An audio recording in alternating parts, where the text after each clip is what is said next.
Hi అండి. My mysterious boss part 56. Sir, ఆమె నిర్దోషి. దీంతో ఆమెకు ఎలాంటి సంబంధం లేదు. నిజానికి సార్, ఇది ఇంకేదో వేరే విషయం అనిపిస్తుంది. నేను మిమ్మల్ని ఒకసారి కలవాలి. ఇది చాలా ముఖ్యమైన విషయం అని అటువైపు నుంచి ఒక గొంతు వినిపించింది. Okay fine, I will call you letter అని సిద్ధార్థ్ చెప్పి ఫోన్ కట్ చేశాడు. తర్వాత సిద్ధార్థ్ తన పనులు ముగించుకుని కిందకి వచ్చేసరికి అతని డాడీ రెడీగా కూర్చుని ఉన్నారు. ఈ రోజు ఆయన ముఖంలో ఆనందం కనిపిస్తుంది. ఆ ఆనందానికి కారణం ఏంటో సిద్ధార్థకు కూడా తెలుసు. చివరికి ఈ రోజు ఆయన తన నాన్నను ఇంటికి తీసుకురావడానికి వెళ్తున్నారు. డాడీ లెట్స్ గో అని సిద్ధార్థ్ వాచ్ వైపుకు చూస్తూ అన్నాడు. బ్రేక్ఫాస్ట్ అని డాడీ అడిగారు. నో, ఐఎమ్ గెటింగ్ లేట్ అని సిద్ధార్థ్ చెప్పాడు. తర్వాత అతని డాడీ లేచారు. ఇద్దరూ కలిసి హాస్పిటల్కి వెళ్లారు. అన్ని ఫార్మాలిటీస్ పూర్తి చేసుకుని ఇద్దరు తాతగారి దగ్గరికి వెళ్లారు. వచ్చాడు నా బటాటా అని తాతగారు మంచంపై పడుకుని నవ్వుతూ అన్నారు. అది విని సిద్ధార్థ్ నుదుటిపై ముడతలు పడ్డాయి. డాడీ ప్లీజ్, ఆయనకు నన్ను బటాటాని పిలవద్దని చెప్పండి అని సిద్ధార్థ్ కోపంగా తన డాడీతో అన్నాడు. అలా ఉండనివ్వరా, నువ్వు ఎంత పెద్దవాడైనా మాకు మాత్రం ఇంకా చిన్నవాడివే కదా. ఆయన నన్ను కూడా ఇప్పటికీ ఇక సోనియా అని పిలుస్తారు అని డాడీ నవ్వుతూ చెప్పారు. దాంతో సిద్ధార్థ్ మరింత విసిగిపోయాడు. ఏ బటాటా, నాకు కోడలు చాలా నచ్చింది. నీ ఎంపిక అదిరిపోయింది అని తాతగారు చెప్పగానే సిద్ధార్థ్ తన నాన్నగారి వైపుకు చూశాడు. డాడీ మాత్రం కళ్ళతోనే సైలెంట్ గా ఉండమని సూచించారు. పాపా వెళ్దామా అని సిద్ధార్థ్ డాడీ అడిగారు. అవునవును, ఎప్పుడెప్పుడు నా కోడలు చేతి వంట తింటానా అని ఉంది అని తాతగారు ఎంతో ఆనందంగా అన్నారు. సిద్ధార్థ్ తన డాడీ వైపుకు చూసి అసహనంగా తలూపాడు. అంతలో ఇద్దరు నర్సులు వీల్ చైర్ తీసుకుని వచ్చారు. సిద్ధార్థ్ డాడీ తాతగారిని జాగ్రత్తగా ఎత్తి వీల్ చైర్పై కూర్చోబెట్టారు. తర్వాత వీల్ చైరుని నడుపుతూ కారు దగ్గరకు తీసుకెళ్లారు.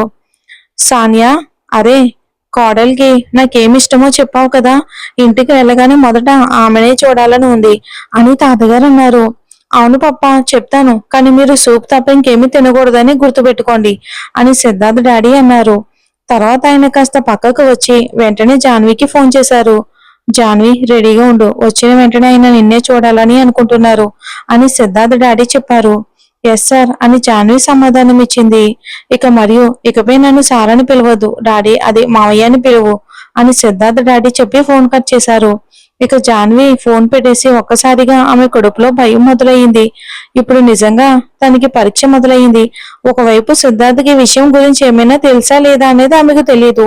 మరోవైపు తాతగారు వస్తున్నారంటే ఆయన ముందు ఆయన సిద్ధార్థతో భార్య భర్తలా ప్రవర్తించాల్సి ఉంటుంది. ఆమె ఒక లోతైన శ్వాస తీసుకుని తనని తను రెడీ చేసుకోవటం మొదలుపెట్టింది. ఇక మరోవైపు సిద్ధార్థ్ ఆ ఇద్దరిని తీసుకుని ఇంటి ముందుకు వచ్చాడు. వెంటనే పనివాడు వీల్ చైర్ తీసుకొచ్చి పెట్టాడు. సిద్ధార్థ్ అతని డాడీ కలిపి తాతగారిని జాగ్రత్తగా కుర్చీలో కూర్చోబెట్టారు. ఆయనతో వచ్చిన నర్సు మిగతా మెడికల్ సామాగ్రిని తీసుకుని కిందకి దిగింది. నా కోడలు ఎక్కడుంది అని తాతగారు గేట్ వైపుకు చూస్తూ అడిగారు. ఆమె లోపలే ఉంది, రండి అని సిద్ధార్థ్ నాన్నగారు అన్నారు. ఎప్పుడూ ఇదే, కోడలు కోడలు అని సిద్ధార్థ్ విసుగ్గా తల ఊపుకుంటూ వారి వెనకాలే నడిచాడు. అంతలో అతని ఫోన్ రింగ్ అయింది. ఆఫీస్ నుంచి కాల్ వచ్చింది. అతను ఫోన్ రిసీవ్ చేసి మాట్లాడుతూ లోపలికి వెళ్ళాడు. అదే సమయంలో అతని చెవిలో కొన్ని మాటలు పడ్డాయి.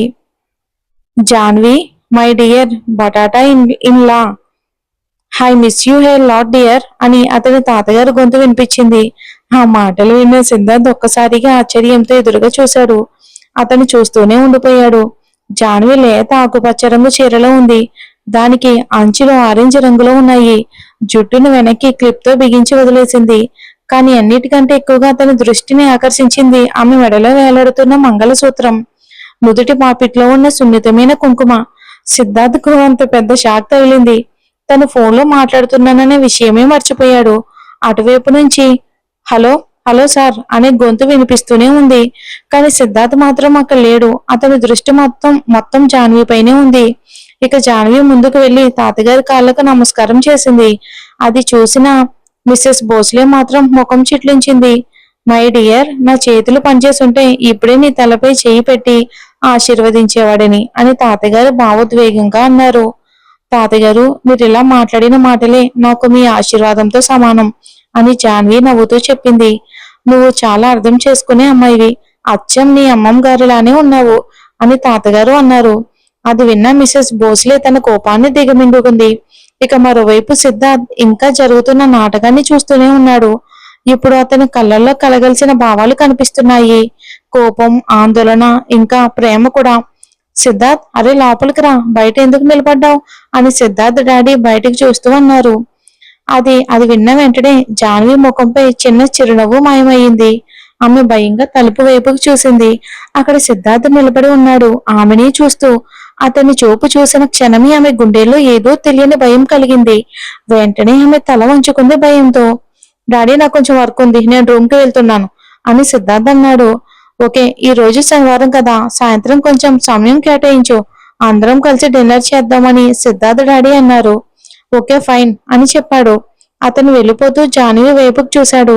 జాన్వి అని సిద్ధార్థ్ పిలిచాడు. తల వంచుకుని నిలబడి ఉన్న జాన్వి ఒక్కసారిగా వణికిపోయింది. అని చాలా మెల్లని గొంతుతో ఆమె గొంతు నుంచి శబ్దం వచ్చింది.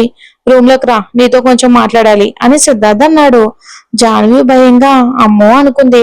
ఇప్పుడు ఈ హిట్లర్ ఖచ్చితంగా నా ప్రాణం తీస్తాడు అని అనుకుంటూ ఆమె మౌనంగా తలూపింది. అరే బటాటా, ఆ రోజుల్లో కూడా నేను నీ అమ్మమ్మను స్వీట్ హార్ట్ అని పిలిచేవాణ్ణి. కానీ మరి నువ్వేంటి ఆమెను జాన్వి అని పిలుస్తున్నావు? కాస్త ప్రేమగా పిలువు, జాను అని తాతగారు కన్ను కొడుతూ అన్నారు. సిద్ధార్థ్ ఒక నిట్టూర్పు విడిచి అక్కడి నుండి వెళ్ళిపోయాడు. సోనియా, ఏంట్రా బాబు, నీ కొడుకు అసలు ఏమీ తెలియని వాడిలా ఉన్నాడు అని తాతగారు అన్నారు. పాపా, మీరు మీ రూమ్కి రండి, మీ రూమ్ని ఇప్పటికే అలాగే ఉంచాను అని సిద్ధార్థ్ డాడీ అన్నారు. ఇక వీల్ చైన్ నడుపుతూ తాతగారిని లోపలికి తీసుకెళ్లారు. వారితో వచ్చిన నర్స్ కూడా వారి వెనకాలే వెళ్ళింది. ఇప్పుడు అక్కడ మిసెస్ భోస్లే, జాన్వి మాత్రమే ఉన్నారు. మిసెస్ భోస్లే జాన్వి వైపుకు చూశారు. ఆమె తన ఆలోచనలో మునిగిపోయి కాస్త భయపడినట్టుగా కనిపించింది. అది చూసి ఆమె కోపంగా తలూపి అక్కడి నుండి వెళ్ళిపోయారు.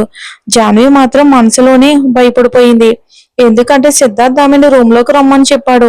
ఇప్పుడు అతను ఖచ్చితంగా తనపై కోపం చూపిస్తాడని ఆమెకు తెలుసు. కానీ వెళ్ళకపోతే ఇప్పుడు వచ్చిన కోపం బహుశా అతను మర్చిపోవచ్చు. తర్వాత అతను మూడు చూసుకుని ప్రశాంతంగా మాట్లాడొచ్చులే అని అనుకుని ఆమె తన రూమ్ లోకి వెళ్ళిపోయింది. మళ్ళీ తన బట్టలు మార్చుకుని ఇక క్లాస్ కి వెళ్ళిపోయింది. క్లాస్ పూర్తయ్యాక మధ్యాహ్నం తిరిగి ఇంటికి వచ్చింది. సిద్ధార్థ్ రూమ్ వైపుకు చూసింది. రూమ్ క్లోజ్ చేసి ఉంది. అది చూసి ఆమె ఊపిరి పీల్చుకుంది. తర్వాత తన రూమ్ లోకి వెళ్ళింది. అదే సమయంలో ఆమె ఫోన్ రింగ్ అయింది. స్క్రీన్ పై రీచా పేరు కనిపించింది. జాన్వికి మరో టెన్షన్ మొదలైంది. ఈ విషయం గురించి ఆమె రీచాకి ఏమీ చెప్పలేదు. ఇప్పుడు దాచిపెట్టి వేరే వాళ్ళ ద్వారా ఆమెకు తెలిస్తే ఈసారి రీచా చాలా బాధపడుతుందని ఆమెకు తెలుసు. ఆమె ఒక లోతైన శ్వాస తీసుకుని ఫోన్ రిసీవ్ చేసింది. హలో చెప్పు అని జాన్వి అంది. జాను, ఎలా ఉన్నావు? నేను ఇప్పుడే ఇక్కడికి చేరుకున్నాను అని రీచా గొంతు వినిపించింది. నేను చాలా బాగున్నాను, చాలా సంతోషంగా ఉన్నాను అని జాన్వి నవ్వుతూ చెప్పింది. నిజంగానా? చూడు, జరిగిన విషయం గురించి ఎక్కువగా ఆలోచించొద్దు. నేను రాహుల్కి తెలిసిన ఒక పోలీస్తో మాట్లాడ్డాను. మీతో ఇదంతా ఎవరు చేశారో అతను తప్పకుండా కనుక్కుంటాడు అని రీచా చెప్పింది. రీచా, దాని అవసరం ఏముంది అని జాన్వి అడిగింది. అవసరం ఉంది జాను, నువ్వు ఒంటరిగా ఉన్నావు. ఈసారి నీతో ఇలా జరిగింది, మళ్ళీ కూడా జరగచ్చు. అలా ఆ వ్యక్తిని వదిలేలేం అని రీచా ఆందోళనగా చెప్పింది. రీచా, నేను నీకు ఒక విషయం చెప్పాలి అని జాన్వి మనసులోనే మాటలు సర్దుకుంటూ అంది. చెప్పు అని రీచా అంది. రీచా, సిద్ధార్థ్ డాడీ నాతో మాట్లాడ్డారు అని జాన్వి చెప్పింది. ఆయన ఏమన్నారు? ఏమైనా చెడుగా మాట్లాడ్డారా? నువ్వు అక్కడ ఉంటున్నావని చెప్పు జాను. అంటే నేను పప్పాతో మాట్లాడతాను, చెప్పు. ఆయన కూడా ప్రస్తుతం అక్కడే ఉన్నారు. ఏదో ఒక ఏర్పాటు తప్పకుండా చేస్తారు నీ గురించి అని రీచా చెప్పింది. లేదు లేదు, అలా ఏమీ చెడుగా మాట్లాడలేదు. వాళ్ళ నాన్నగారు ఆయన అనారోగ్యంగా ఉన్నారు. ఏదో ఆపరేషన్ చేయాల్సి ఉంది, కానీ ఆయన చేయించుకోవటం లేదు అని జాన్వి చెప్పింది. అవును, రాహుల్ నాకు చెప్పాడు. సిద్ధార్థ్ పెళ్లి చేసుకునే వరకు ఎదురు చూస్తున్నారని రీచా చెప్పింది. అదే సిద్ధార్థ్ డాడీ నన్ను ఆయనకు పరిచయం చేశారు, సిద్ధార్థ్ భార్యగా అని జాన్వి ఒక్కసారిగా చెప్పింది. అటువైపు ఒక్కసారిగా నిశ్శబ్దం అలుముకుంది. రీచా, నువ్వు వింటున్నావు కదా అని జాన్వి అడిగింది. జాను, అరే ఎలా ఎలా ఆయన నిన్ను పరిచయం చేశారు అంటే నాకేమో అర్థం కావట్లేదు అని రీచా అయోమయంగా అడిగింది. అబద్ధంగా భార్య అని చెప్పారు. అప్పుడు ఆయన ఆపరేషన్ చేయించుకోవడానికి ఒప్పుకున్నారు. నన్ను ఒక నెల రోజులు ఈ నాటకం చేయమని చెప్పారు అని జాన్వి చెప్పింది. జాను, కానిది సరైందేనా? నాకు అసలు ఏమీ అర్థం కావట్లేదు. అంటే సిద్ధార్థకి ఈ విషయం తెలుసా అని రీచా ఆందోళనగా అడిగింది. అవును, ఆయనకి ఈ రోజే తెలిసింది అని జాన్వి చెప్పింది. జాను, నువ్వు ఈ విషయం నుంచి కాస్త దూరంగా ఉండటం మంచిదేమో అనిపిస్తుంది. నాకేదో సరిగ్గా అనిపించడం లేదు అని రీచా జాగ్రత్తగా చెప్పింది. కానీ ఈ ఒక్క అబద్ధం వల్ల ఆ తాతగారి ఆపరేషన్ అవుతుంది. అది మంచి విషయమే కదా అని జాన్వి అంది. అవును, కానీ ఇందులో నీకే సమస్య రాకుండా ఉంటే చాలు అని రీచా చెప్పింది. డోంట్ వరీ, ఏ ప్రాబ్లం రాదు. అయినా ఈ విషయం ఎవరికీ తెలియదు అని జాన్వి అంది. ఓకే, కానీ ఏదైనా జరిగిన వెంటనే నాకు చెప్పు అని రీచా చెప్పింది. హా అని జాన్వి సమాధానం ఇచ్చింది. రాత్రి జాన్వి మళ్ళీ చీర కట్టుకుని బయటకు వచ్చింది. ఈ రోజు అందరూ కలిసి డిన్నర్ చేయాల్సింది. ఆమె హాల్లోకి వచ్చేసరికి మిస్సెస్ భోస్లే, సిద్ధార్థ్ డాడీ, తాతగారు డైనింగ్ టేబుల్ చుట్టూ కూర్చుని ఉన్నారు. ఈ మధ్య తన పరీక్షల వల్ల సిద్ధార్థ్ ఎక్కువగా బయట కనిపించడం లేదు. ఆమె వాళ్ళు ఎదురుగా వెళ్లి కూర్చుంది. తాతగారికి నోరు తప్ప శరీరంలో ఏ అవయవం కూడా సరిగ్గా కదలడం లేదు. అయినా ఆయన ముఖంలో ఆనందం స్పష్టంగా కనిపిస్తుంది. ఆయన నవ్వుతూ ఆమె వైపుకు చూశారు. ఆమె కూడా ఆయనను చూసి చిరునవ్వు నవ్వింది. బటాటా ఎక్కడున్నాడు అని ఆయన ఆమెను అడిగారు. అదే సమయంలో వెనక నుంచి బోట్ల శబ్దం వినిపించింది. చూడకుండానే అతను సిద్ధార్థని ఆమెకు తెలిసిపోయింది. తెలియకుండానే ఆమె గుండె వేగంగా కొట్టుకోవటం మొదలయ్యింది. అదే సమయంలో అతను వచ్చి ఆమె పక్కనే కూర్చున్నాడు. దాంతో ఆమె మరింత ఇబ్బందిగా అనిపించింది. ఏంట్రా ఇంత లేటు అని తాతగారు అడిగారు.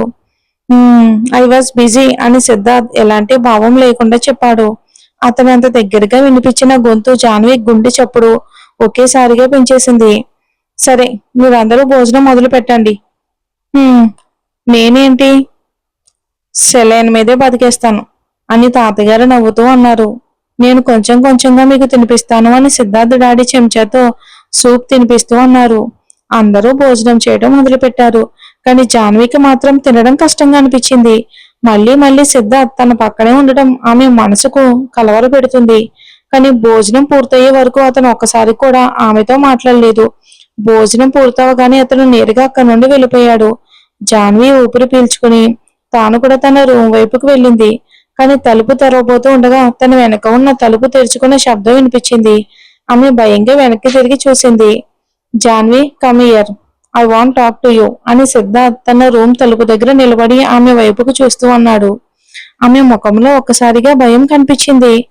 సార్, చాలా లేట్ అయింది, రేపు మాట్లాడుకుందామా అని ఆమె తడబడుతూ అడిగింది. నో, ఇప్పుడే మాట్లాడాలి, రా అని అతను గంభీరంగా అన్నాడు. అయ్యో, ఇప్పుడు ఈ హిట్లర్ ఎంత మాట్లాడతాడో ఏమంటాడో దేవుడికే తెలుసు. బప్పా, ఇప్పుడు నన్ను కాపాడు అని అనుకుంటూ జాన్వి ఒక నిట్టూర్పు విడిచింది. తర్వాత అతని రూమ్ లోకి వెళ్ళింది. అతను అప్పటికే సోఫాపై కూర్చుని ఉన్నాడు. ఆమె అతని ఎదురుగా వెళ్లి నిలబడింది. అదే సమయంలో ఎదురుగా ఉన్న అద్దం నుంచి బయటపడుతున్న వర్షం కనిపించింది. లైట్ల వెలుగుల్లో మెరిసిపోతున్న ఆ వర్షం ఎంతో అందంగా కనిపిస్తుంది. క్షణం పాటు జాన్వి ఆ దృశ్యాన్ని మైమరిచి చూస్తూ ఉండిపోయింది. సిట్ అని సిద్ధార్థ్ తన ఎదురుగా ఉన్న సోఫా వైపుకు చూపిస్తూ అన్నాడు. ఇక జాన్వి లోకంలోకి వచ్చింది. వెంటనే తల వంచుకుని చీర కొంగుతో ఆడుకుంటూ సోఫాపై కూర్చుంది. వాట్స్ గోయింగ్ ఆన్, నువ్వు నాకు చెప్పగలవా అని అతను ప్రశాంతంగా అడిగాడు. సార్, మీకు అంతా తెలుసు కదా, మీ డాడీ ఇక తాతగారి కోసం రిక్వెస్ట్ చేశారు అని జాన్వి ధైర్యం తెచ్చుకుని చెప్పింది. మరి నువ్వు ఒప్పుకున్నావు. నీకేమనిపించింది? ఆ రోజు నేను ఐ లవ్ యూ అని చెప్పాను కాబట్టి ఇప్పుడు నీతో పెళ్లికి కూడా రెడీ అయిపోతాను అని అనుకున్నావా అని సిద్ధార్థ్ పదునైన గొంతుతో అడిగాడు. అది విని జాన్వి మరింత భయపడిపోయింది.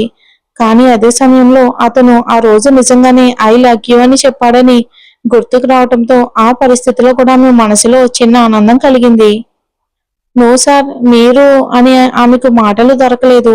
లుక్ జాన్వి, పెళ్లి అనే విషయంపై నాకు నమ్మకం లేదు. ఒకవేళ నువ్వు ఇలా నా భార్యగా నటిస్తూ ఒకరోజు నిజంగానే నా భార్య అవుతానని అనుకుంటే అది నీ పొరపాటు. నేను ఎప్పటికీ పెళ్లి చేసుకోను అని సిద్ధార్థ్ ఆమె వైపుకు తీక్షణంగా చూస్తూ ఉన్నాడు. అది విన్న జాన్వి కళ్ళల్లో నీళ్లు తిరిగాయి. అతని భార్య కావాలని ఆమె కలలో కూడా ఊహించలేదు. తన స్థాయి తనకు తెలుసు. కానీ ఇప్పుడు సిద్ధార్థ్ బహుశా ఈ విషయాన్ని తప్పుగా అర్థం చేసుకుంటున్నాడేమో. అదే ఆమె మనసును ఎక్కువగా బాధించింది. సార్, తాతగారి ఆపరేషన్ అయిపోయాక నేను ఇక్కడ నుండి వెళ్ళిపోతాను, ఐ ప్రామిస్ ఆమె తల వంచుకొని చెప్పింది.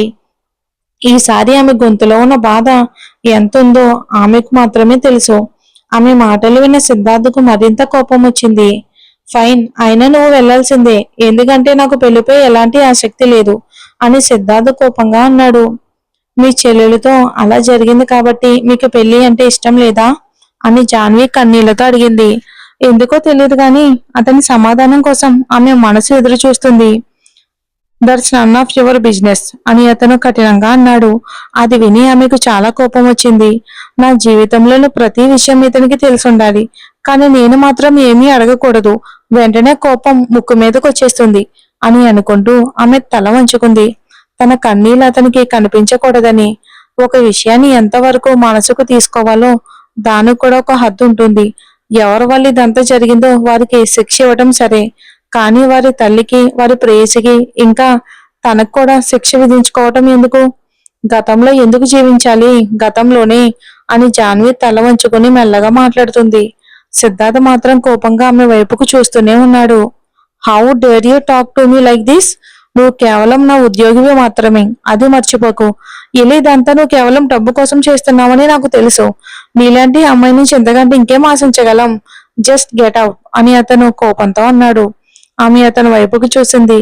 కన్నీళ్లతో నిండిన ఆమె కళ్ళు, భయంతో వణుకుతున్న ఆ సున్నితమైన గులాబీ రంగు పెదవులు చూసిన క్షణం అతని గుండెల్లో ఎవరో గుచ్చినట్టుగా అనిపించింది. అతను ఇంకేదో మాట్లాడబోతూ ఉండగా ఆమె తన నోటిపై చెయ్యి పెట్టుకుంది. తర్వాత పరిగెత్తుకుంటూ అతని రూమ్ నుంచి బయటికి వెళ్ళిపోయింది. జాన్వి తన రూమ్ లోకి వెళ్లి తలుపు వేసుకుని అక్కడే కూర్చుంది. ఆమె నోటిపై ఉన్న చేతిని తీసేసరికి ఆమె ఆపుకున్న ఏడుపు ఒకసారిగా బయటకు వచ్చింది. నిజంగానే కేవలం డబ్బు కోసమేనా తనకు అతని మీద ఇంత శ్రద్ధ? అతని గురించి తన మనసులో కలిగిన ఆ ఇంత ఇంత శ్రద్ధ, అతని గురించి తన మనసులో కలిగిన ఆ భావనలు, ఆమెకు అతనిపై ఉన్న భావాలు కూడా కేవలం డబ్బు కోసమేనా? నిజమే, ఆమె ఇవన్నీ హాబీ కోసం చేస్తుంది, కానీ ఎప్పుడూ డబ్బుకు ఆశపడలేదు. కానీ ఈ రోజు సిద్ధార్థ మాటలు మాత్రం ఆమె గుండెల్లో కత్తిలా దూసుకెళ్లాయి. ఆమె కన్నీళ్ళు ఆగడం లేదు, గొంతు బిగుసుకుపోయింది. అంతలా ఆమె ఏడుస్తుంది. ఎందుకు అతను ఎలా ఉన్నాడు? ఎందుకు ఎలా మాట్లాడ్డాడు? నేను నిజంగానే ఎంత చెడ్డదన్నా? నేను కేవలం వాళ్ళకు హెల్ప్ చేస్తున్న జీవితాన్ని కూడా చక్కదిద్దుకోవాలని అనుకున్నాను, కానీ అతని జీవితంలోకి వెళ్ళాలని నాకెప్పుడూ లేదు. ఎందుకు అన్ని సమస్యలు నా జీవితంలోనే ఉన్నాయి? చెప్పు దేవుడా అని జాన్వి తన మోకాలను పొట్ట దగ్గరకు ముడుచుకుని వెక్కి వెక్కి ఏడుస్తుంది బాధతో. మరేం జరిగిందో వచ్చే ఎపిసోడ్ లో చూద్దాం. Thanks for watching.